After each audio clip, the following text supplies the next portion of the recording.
Hey friends, it's Tori. Apparently it's spooky season.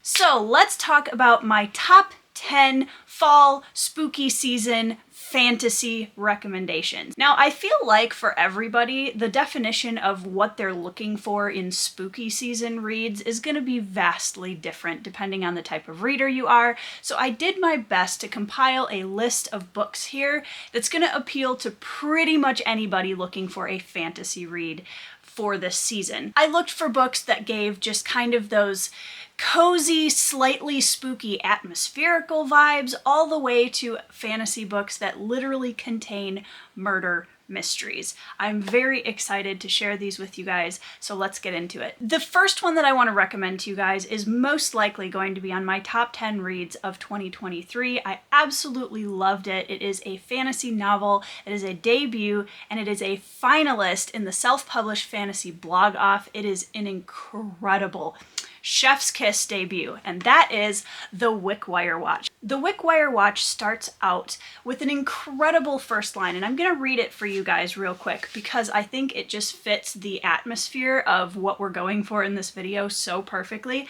If you don't want to hear it, just skip ahead a little ways. Had Mr. Bash known this was the night he was going to die, he would have stayed at home.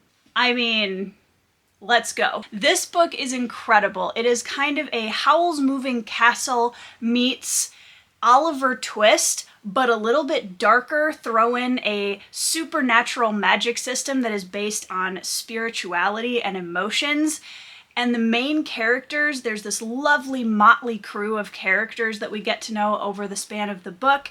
It's incredible. Now, this book is not a standalone. It is the first of currently 3 books in the Riverfall Chronicles, and I think Jacqueline said that she's planning on at least 7 books. I read through this book so incredibly quickly. I think I read it over a span of like 3 days, and I absolutely loved it. This has some really good, darker, little bit creepy supernatural vibes with an incredible cast at the heart and a larger story between 2 factions that of course each believe that the other is completely wrong, etc. There's just so much good stuff in this book. Inkwell Featherfield, just at the middle of all of this, really follows in the snarky footsteps of characters like Tom Sawyer and the Artful Dodger, and it is just an absolute delight. Okay, this next one is not going to surprise anyone, and it's probably on a whole bunch of other spooky season top 10 TBR things, but I felt like there was no way I could call myself an SFF reader and not include this book in this list because it is one of my all-time favorites and it is one of the easiest classics, in my opinion, to read, especially for those of us who are already up to our ears in the fantasy genre, and that is Frankenstein by Mary Shelley. This book is an absolute feat of storytelling. It is incredible, and I feel like so much of the more modern media portrayal of this story just really does a disservice to the very deep, profound philosophical work that Mary Shelley did in this story. If you have no idea what Frankenstein is actually about, Frankenstein is not actually the monster. He's the doctor who created him, and this is the story of the monster trying to find some shred of who he is and the humanity that he feels that he can't have. And on the opposite end, we have Dr. Victor Frankenstein, who is also a hot mess and is struggling with this creation that he's made, and did he make a terrible mistake and how is he going to correct it? And this can have horrible ramifications for the creation that he made. It is going to make you think. It is going to make you ask questions about who you are as a human. It is an incredible book, and the fact that it was written by a young woman during the time period it was written, shout out Mary Shelley. She is truly one of the founding mothers of our genres of science fiction and fantasy, and I absolutely love this book. If you're afraid of classics and you've never read Frankenstein, please don't be afraid of this book. Take it slow. It is not difficult once you get used to the storytelling style and really just let the lines grab you and make you think. It is an incredible story. This would not be a spooky season fantasy recommendation list without Neil Gaiman on it. I was going back and forth between 3 different books because I feel like so many of his works could take up this list. I could have had half the list just for Neil Gaiman by himself. But I narrowed it down to the one that I think fits the vibes that I was going for the most. Obviously, check out The Graveyard Book and Neverwhere as well if you're looking for something in a slightly different vein than this. But I want to introduce you to Ocean at the End of the Lane. As you can see, it is a tiny little book. It is not very long.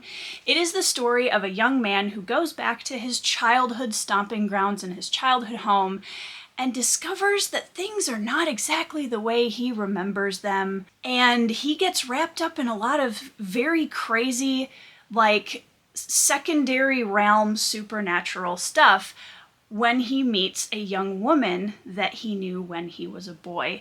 And this just has some incredible character work in it. It is a punch of a book for how short it is. And I don't want to talk about the exact supernatural creature element that's in this because I don't want to spoil anything if you haven't read it yet. Dark but heartwarming, strangely, because however Neil Gaiman does that, he does it in almost all of his books and I still don't understand.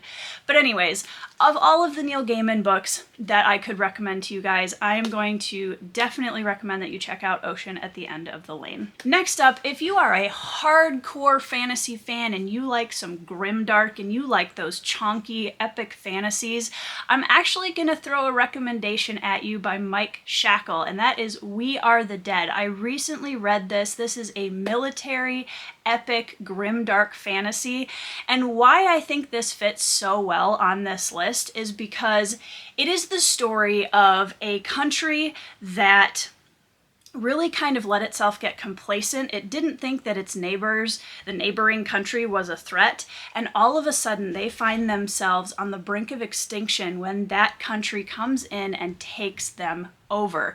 The skulls, these terrifying masked warriors from this other country, come in and they terrorize the citizens of Gia, which is the main country, and there are some very scary magical creatures that show up, and the skulls themselves are just very portrayed as almost inhuman. And as the series goes on, that kind of expands, and it's just incredible world building, and I was on the edge of my seat for this entire book. So if you're still wanting to stay in that epic fantasy vein and you want something chunky this season, definitely check out We Are the Dead. I did a whole discussion on it with my friend John Morrow, which you can watch up above.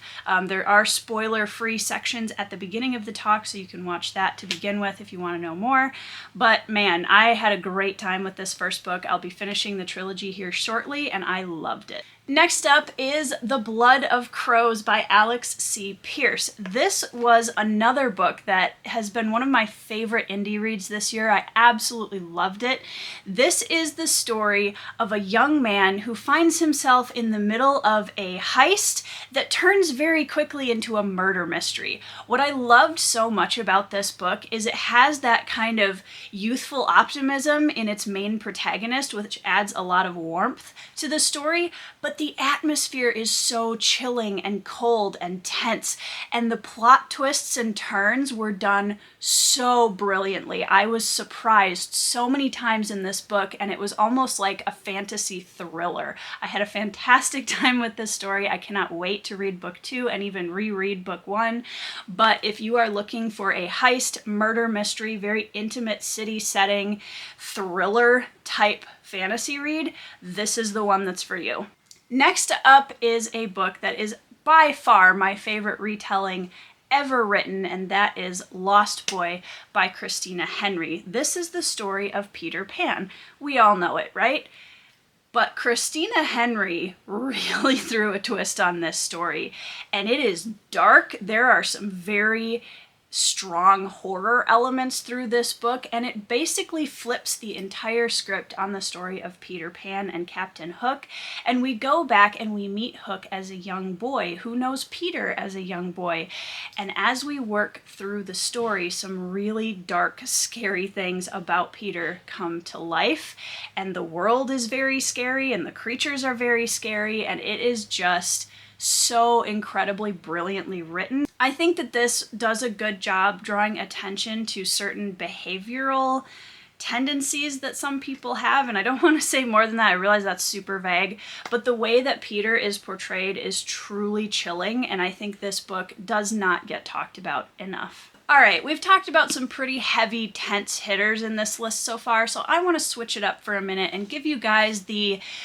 just vibes kind of story. If you're looking for something that has a little bit of that cozy autumn vibe with a slight element of spook to it, this is my recommendation, and that is A Green and Ancient Light by Frederick S. Durbin. This book surprised me so much when I read it because it's a slow burn despite the fact that it's not very long. It's a book that you can really get lost in. The atmosphere is absolutely rich and vibrant and beautiful.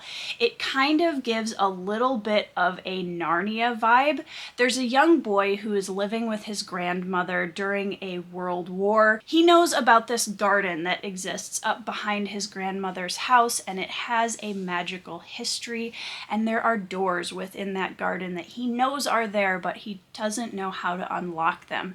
As the story goes on, he and his grandmother are joined by some interesting companions, vague on purpose, no spoilers, and they have to take care of someone that is being hunted. Now, this story, just the atmosphere, honestly, that sums up my entire opinion of this book in one word.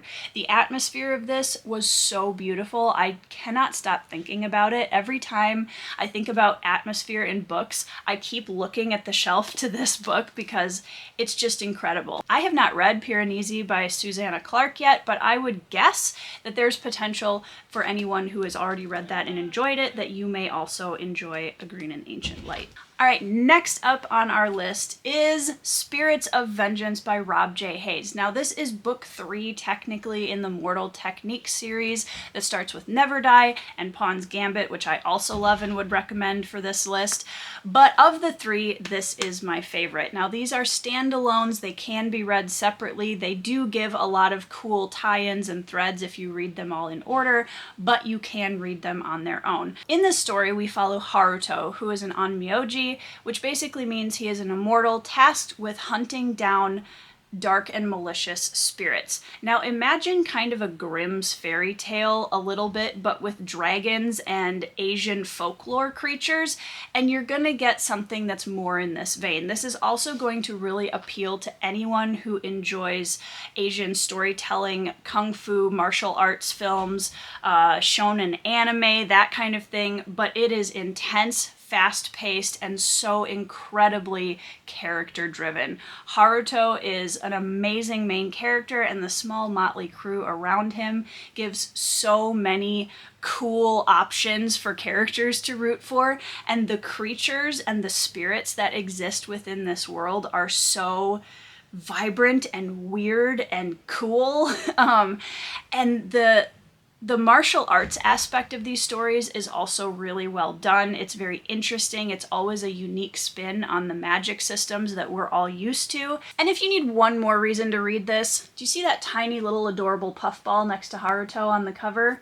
So that's Shiki, and she is his little companion spirit, and she is one of the most delightful little side characters. She's not really an animal companion, but you know what I mean. So I will definitely recommend Spirits of Vengeance if you're looking for an epic fantasy with a little bit more of an Asian-inspired flavor. All right, now we're going to go back to the shorter end of the spectrum of this pile of books, and that is a book that you guys have, again, heard me talk about a lot, but I'm going to recommend it again because it is so good, and that is Seasons of Albedown by Chris Warman and Elon Marche, a husband and wife creative duo that I had an awesome time talking to in their interview. Again, I have a dedicated review for some of these books, so check that out. Seasons of Albedown is Grimm's Fairy Tales meets Hayao Miyazaki's Studio Ghibli films, or Ghibli films. I always get yelled at no matter which way I say it. And It is tiny, as you can see. It is a very fast read and it will absolutely catch you by surprise.